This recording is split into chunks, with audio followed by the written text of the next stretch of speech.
இந்த சேனலுக்கு எதா இருந்தாலும் அது கொஞ்சம் ஆதரவு கொடுங்க. உங்க பொண்ணான கையை கொண்டு அந்த பெல்லில் தட்டிடுங்க. அவங்களுக்கு சப்ஸ்கிரைபர் 5-10 ஏறுனா அவங்க மனசு சந்தோஷப்படும். அவங்க வீடியோவும் பாருங்க.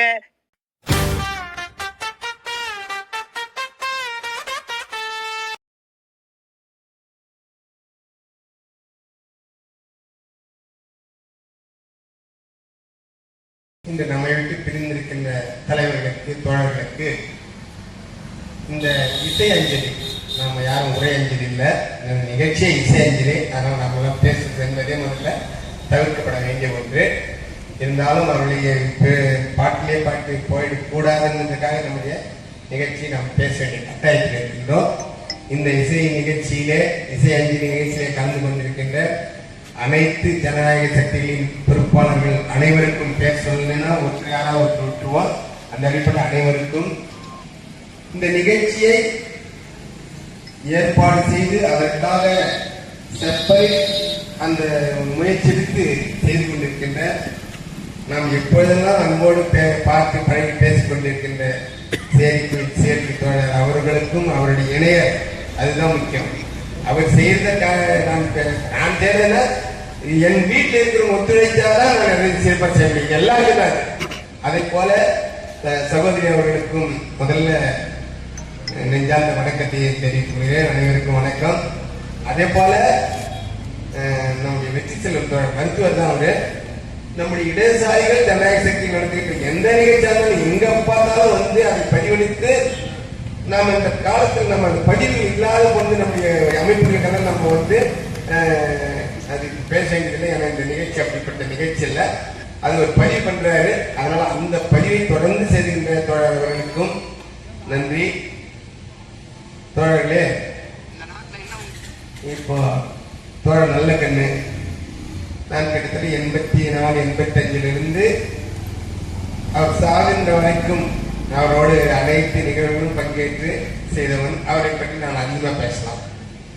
அடுத்து தோழர் பாவரசு, அவரை பற்றியான செய்தி அவருக்கு இறந்த அன்னைக்கு தான் அவரை பற்றிய தெரிஞ்சுட்டேன். அதுக்கு முன்னால் அவரை பற்றி எனக்கு தெரியாது.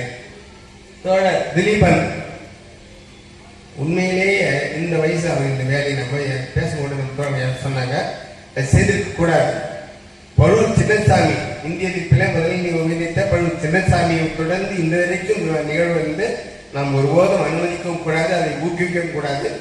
ஏன்னா அவர் இன்னைக்கு ஒரு பற்றாளர் இன்றைக்கு இருந்தாலும் அவருடைய குடும்பம் நாம் 4 நாளைக்கு சொல்லுவோம், 4 நாளைக்கு போய் பார்ப்போம், காப்பாற்றோம். இந்த சின்ன வயசுல அது அவருடைய எடுத்த முடிவு ஏற்க முடியாத ஒன்று. அதோடு சுரேஷ் மார்க்சிஸ்ட் கம்யூனிஸ்ட் கட்சி சிறந்த பாடகர்கள் சொன்னாங்க. அவரை பற்றியும் நான் பெரிதாக அறிந்தவன் அல்ல. ஆனால் அருள்வளவன் ஃபாதர் அல்போன்ஸ் என்ற ஒரு சிஸ்டர், இவங்க 2 பேரும் கிட்ட என்னிடத்தில் ஒரு 30 ஆண்டுகளுக்கு மேலாக தொடர்ந்து தொடர்பு இருக்க வேண்டிய ஒரு நல்ல போராளி. அவங்க வந்து கிறிஸ்தவர்களாகவே நான் பார்க்கல ஒரு நாளும். நம்முடைய பிரகாஷ் தான் அவர் என்ன அறிவு பெற்றார். ஏன் அவர்கிட்ட அறிவு பெற்றாருன்னா, நம்ம நாயுடுமங்கலத்தில் பக்கத்தில் நாயுடுமங்கலத்தில் தாழ்த்தப்பட்ட மக்களுக்கும் வண்ணாறு அதுல அருந்தியர் எல்லாரும் சேர்ந்து ஒரு நல்லக்கணி நகர் ஒரு நகரை ஏற்பாடு பண்ணி போராடிக்கின்ற காலம்.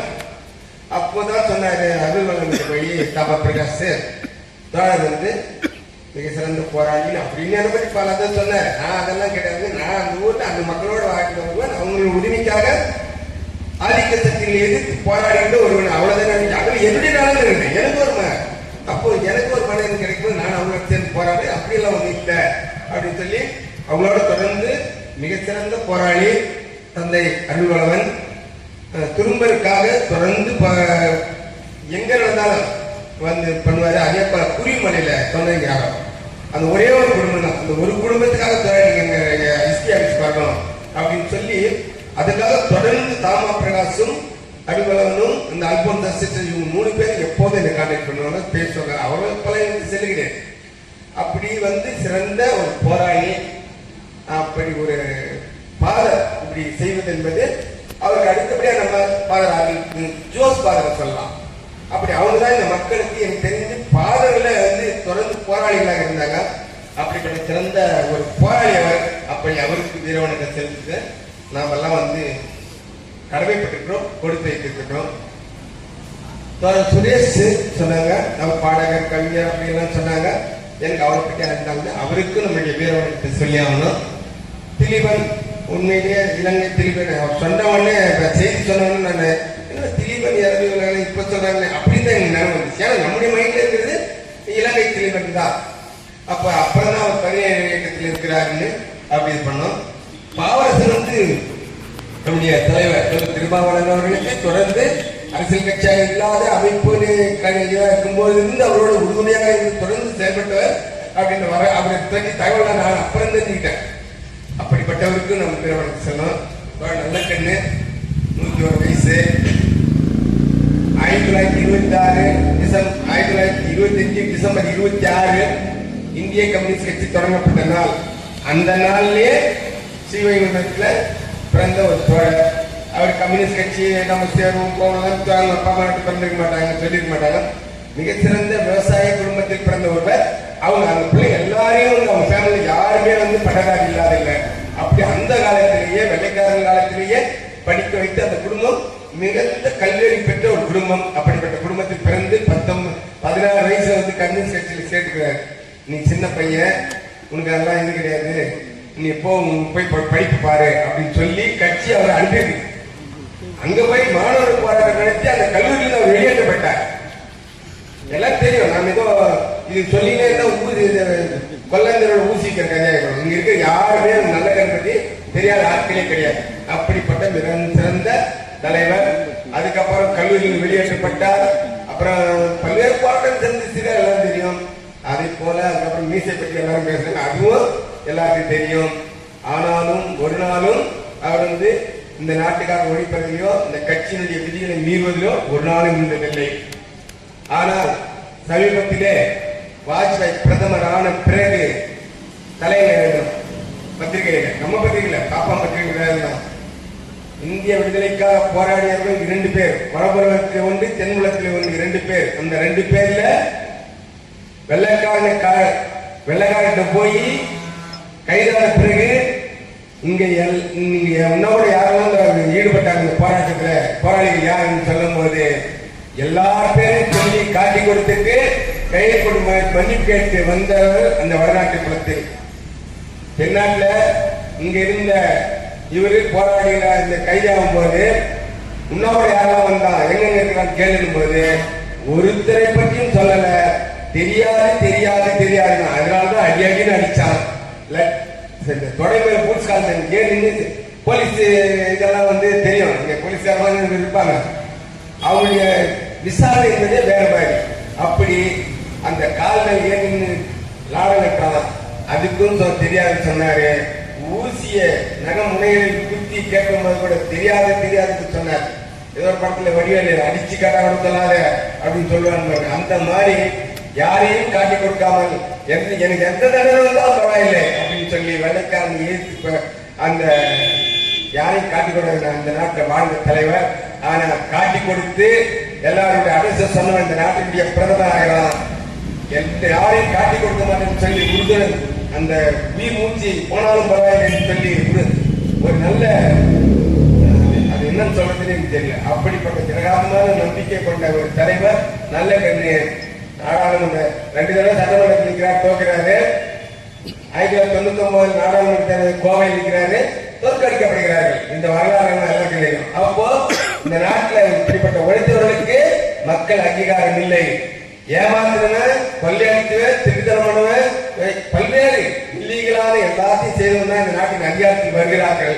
அப்படிப்பட்டதை மாற்றி அமைத்து இன்றைக்கு இவர்கள் போராடி கொண்டிருக்கிறார்கள். சொன்னாங்க சிவப்புக்காரர் தோழியா பேசுறது, சிவப்புக்காரர் ஆம்புலன்ஸ் இருந்தா கூட பயனுள்ளதா இருக்குன்னு. சென்னை தமிழ்ச்சங்கம் அவருக்கு ஒரு தவேரக்காரு ரெட் கலர் தான், ரெட் கலர் கூட இல்ல, கார் ரெண்டு, அந்த காரை கொடுத்தாங்க. அந்த காரை வாங்க மாட்டோம்னு சொல்லி அப்போது முதலமைச்சர் கலைஞர்கிட்ட கொடுத்து இந்த சாவியை நீங்க தான் கொடுத்து அவர்கிட்ட கொடுக்கணும்னு சொல்லி ஒப்பந்தம் பேசுறாங்க. அவர் கேட்டாராம், ஏன் நீங்க கார் வாங்கி கொடுத்துட்டாக்கா பெட்ரோல் போடணும், டிரைவர் இருக்கணும், அது பழுதான அதுக்கு செலவு வைக்கணும், இதெல்லாம் யாரையா கொடுப்பாங்க, கார் கொடுக்கணும்னு சொல்லி கலைஞர் அப்போது முதலமைச்சர் கேட்டதுக்கு அத்தனை செலவுகளையும் நாங்களே ஏற்கிறோம் சொல்லி ஆனாரோட தமிழ்ச்சங்கத்தில் அருணாச்சலம் அவர்கள் சொல்லி அந்த 80வது ஆண்டு விழாவை கொண்டு கொடுத்து அந்த சாவி பெற்றுக் கொள்கிறார். அப்படி பெற்றுக்கொண்ட தலைவர் அந்த காரை அவருக்கு 1 கோடி ரூபாய் கட்சி நிதி வச்சிருக்கோம். நாங்கெல்லாம் சேர்த்து கட்சியிலே அனைத்து பக்கத்தையும் 1 கோடி ரூபாய் நிதி சேர்த்து கொண்டு கொடுத்தோம். அந்த பணத்தை வாங்கி அப்படியே கட்சியில் ஒப்படைத்து 50% நான் தொடர்ச்சியாக பாடுபட்டு உழைத்த விவசாய தொழிலாளர் சங்கத்துக்கும் 50% இந்திய கம்யூனிஸ்ட் கட்சிக்கும் சொல்லி அந்த பணத்தை அப்படியே கொடுத்துட்டாரு. அந்த காரை ஆபீஸ் பாலங்கள் நிறுத்துறாங்க. நாங்க அன்பு தோழர் இருந்தோம். தோழர் ஆர்வத்தை கூப்பிட்டு இந்த காரை எடுங்க, தோழரை படைச்சு ஒரு ரவுண்ட் வாங்க, காரை எடுக்க பாத்துட்டாரு. அந்த கார்ல முதல் பயணம் செய்த பாக்கியம் எனக்கு கிடைத்தது. நல்ல கண்ணன் இது பண்ணாரு. இப்படி எல்லாரையும் மதிக்கக்கூடிய தலைவர், யாரையும் கோவப்பட்டு பேச மாட்டாரு. இவ்வளவு வரலாறு உண்டு. அதுக்கப்புறம் நல்ல கண்ணன் நாயுடு மரத்துல எங்க அந்த போராட்டம் பண்ணி நிக்கிறீங்க, நம்ம ஜனங்களுக்கெல்லாம் இந்த கடமுத்தி ஏற்பாடு பண்றீங்களா எங்கன்னு கேட்டாரு. இங்கதாங்க நாயுடு மரத்துல போலூர் கல்யாணத்தை நம்ம பாசாவுடைய மகள் கல்யாணத்தை கிட்டுனாரு. வரும்போது அந்த இடத்த பாருங்க, இடத்தை பார்த்துட்டு ஐயோ இப்படிப்பட்ட இடத்துல என் வாழ்நாள்ல ஆதிராமத்துறை மூலியமா இப்படி ஒரு இடத்தை எங்கேயுமே கொடுத்தது நான் பார்க்கல அப்படின்னு 100 வயது கடந்தவர் பாராட்டி இந்த நகருக்கு என்ன பேர் வைக்கிறான்னு கேட்டாரு. உங்க பேர் தான் வைக்க போறேன் அப்படின்னு சொன்னேன். உடனே கோவப்பட்டு என் பேர்ல வைக்கக்கூடாது, நம்முடைய மூத்த தலைவர் ஜீவானந்தன் பேர் வைங்க, நம்ம கட்சிக்காக வைத்த பாலன் பேர் வைங்க. இப்ப இந்திய கம்யூனிஸ்ட் கட்சியுடைய மாநில அலுவலகம் பேர் பாலன், அந்த பேர் வைங்க. இல்ல கேட்டுக்க தங்கமணி பேர் வைங்க, இந்திரா காந்தியோட லண்டனில் படிச்சு கேட்டுக்க தங்கமணி பேர் வைங்க, என் பேர் வைக்க கூடாதுன்னு சொல்லி கடுமை பேசிட்டேன். அதுக்கப்புறம் வந்து பண்ணி முடிஞ்சு எங்களுடைய அப்ப நான் விவசாய தொழிலாளர் சங்க மாவட்ட செயலாளர், எங்க மாநில வித்தியாசம் விவசாய தொழிலாளர் சங்க மாவட்ட அவர்கிட்ட சொன்ன இந்த மாதிரி ஆரம்பிக்கிறது இந்த காட்டு திட்டாருங்க எல்லாம் பண்ணக்கூடாதுன்னு சொன்னேன். அவர் அப்படியே சொன்னாரு. அவர் பாத்துக்கன்னு சொல்லிட்டு அந்த நிகழ்ச்சிக்கு அவரு முத்தரசன் கூப்பிட்டாரு. நல்ல கண்ணி நான் கட்டி பேர் வச்சுட்டேன்.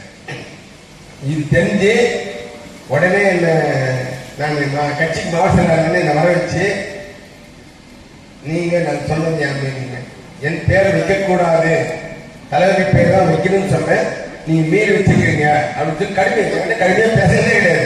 அப்படி விசாரிச்சாரு. மாற்றி பேசுறாரு. பேசிட்டு இன்னைக்கு பாத்தீங்கன்னா எந்த போஸ்ட்ல எந்த பேனர் வச்சாலும் என் பேர் மேல இருக்குதா, என் படம் மேல வச்சுக்கிறாங்க, யார் படம் வச்சுக்கிறானோ இதுல யார் படம் வைக்க கூடாது அப்படின்ற நிலைமையில தான் இன்னைக்கு எல்லா அரசியல் கட்சிகளும் நம்ம இன்னைக்கு ஏங்கிட்டு இருக்கிறோம். என்ன பண்றது மக்களும் கூப்பிட சொல்ல. அப்படிப்பட்ட காலத்தில் என் பெயரையே வைக்க கூடாதுன்னு சொல்லி கோபப்பட்ட நல்ல கண்ணு. அப்படிப்பட்ட நல்ல கண்ணுக்கு அரசாங்கம் தகைசால் தமிழ் விருது கொடுத்து 10 லட்சம் ரூபாய் கொடுத்தாரு. அவங்க கூட சொன்னாங்க அது ஏன் அவங்களுக்கு கொடுக்கணும் அப்படின்னு.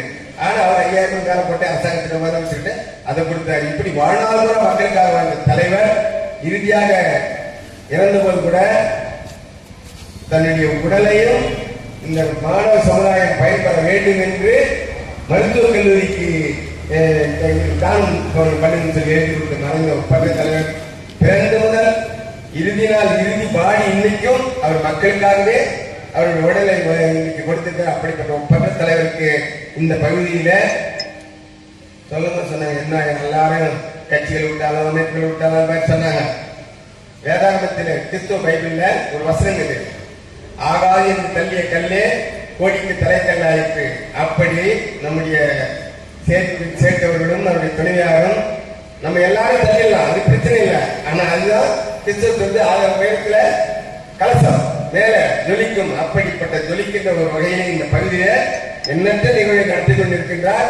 ஆனா எல்லாரும் பாத்தீங்கன்னா எதுக்குமே இந்த மாதிரியான நம்ம அமைப்புகளாக வாழ்ந்தவர்களுடைய வரலாறு தான் சொல்றாரு. வேற எதுவும் தலைக்காகவும் மற்றதுக்காகவும் அவங்க குடும்பம் முன்னைக்கு வரைக்கும் இல்லாம செய்து கொண்டிருக்கிறார்கள். அவை இவர்களுக்கு வீர வணக்கம் சொல்லி அவருக்கு என் நெஞ்சார்ந்த நன்றி, அவர் குடும்பத்திற்கு என்ன நெஞ்சார்ந்த நன்றி தெரிவித்து வாய்ப்புக்கு நன்றி சொல்லி விடைபெறுகிறேன். நன்றி வணக்கம். மறக்காம சர்ப்ரைஸ் பண்ணுங்க. தேங்க்யூ.